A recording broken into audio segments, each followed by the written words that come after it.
작업은 그저 4가지 질문일 뿐 그 무엇도 아닙니다. 어떤 동기도 조건도 없습니다.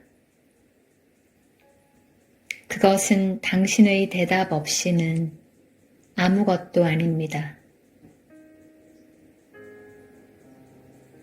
이 4가지 질문은 당신이 참여하는 어떤 프로그램과도 함께하며 더 낫게 해줄 것입니다.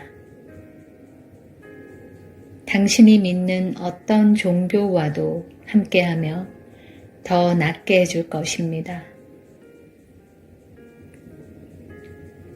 종교를 믿지 않는 당신에게는 기쁨을 안겨줄 것입니다. 그리고 당신에게 진실하지 않은 것은 무엇이든 불사를 것입니다. 그것들은 남김없이 불타 사라지고 늘 기다리고 있던 현실만 남을 것입니다.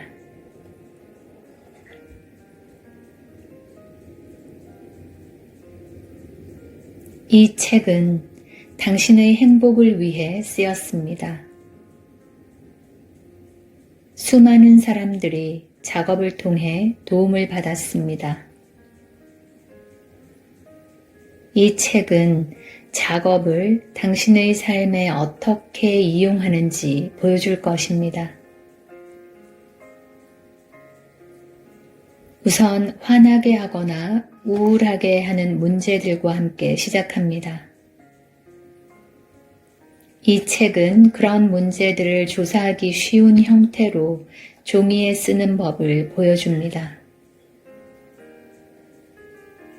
그 뒤 4가지 질문을 소개하고 그 질문들을 자신의 문제에 어떻게 사용하는지 보여줍니다. 그러면 당신은 작업을 통해 단순하고 근본적이며 삶을 변화시키는 해결책이 어떻게 드러나는지 알게 됩니다. 실제 사례들을 통해서는 어떻게 작업을 하는 것인지 점점 더 깊고 정확하게 배우게 되며 모든 상황에서 작업을 이용하는 법을 알게 됩니다. 먼저 주변 사람들에 대해 작업을 하고 다음에는 자기를 가장 고통스럽게 하는 문제들, 돈, 질병, 불의, 자기 혐오 또는 죽음 등에 대한 두려움에 대해 작업하는 법을 배우게 됩니다. 현실을 있는 그대로 보지 못하게 하는 잠재적인 믿음들을 알아차리는 법과 자신을 괴롭히는 자기 비판을 다루는 법도 배우게 될 것입니다.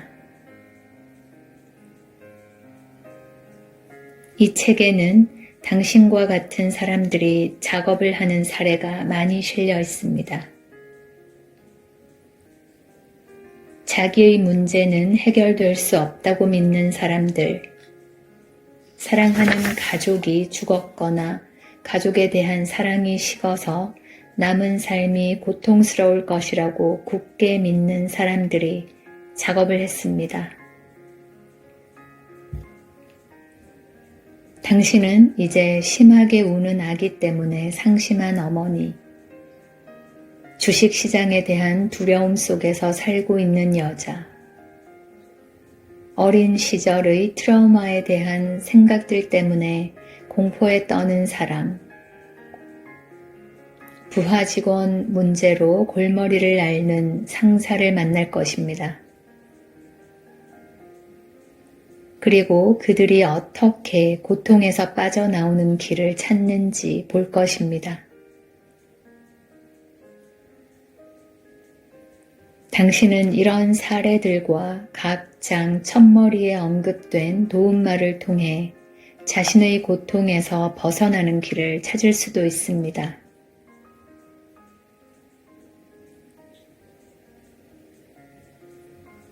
사람은 누구나 자기 방식대로 작업을 배웁니다. 어떤 사람들은 주로 대화를 듣거나 읽으면서 배웁니다. 대화를 읽을 때는 자기의 대답은 무엇인지 알기 위해 내면을 들여다보며 능동적으로 읽기를 권합니다. 다른 사람들은 직접 작업을 해보면서, 즉, 괴로운 문제들을 만날 때마다 손에 종이와 펜을 들고 스스로 질문하면서 정확하게 배웁니다. 작업을 하는데 필요한 기본 사항들을 이해하려면 먼저 2장을, 가능하면 5장도 함께 읽기를 권합니다. 그런 다음 도움이 된다고 느껴지는 대화를 차례차례 읽을 수 있습니다. 다른 부분은 건너뛰고 특별히 흥미롭게 느껴지는 주제의 대화를 먼저 읽고 싶다면 그것도 좋습니다. 아니면 책 사이사이 이어지는 도움말들을 먼저 읽고 대화는 이따금씩 들여다보고 싶을 수도 있습니다. 어느 방식을 택하든 당신에게 가장 좋은 방법이 될 것입니다.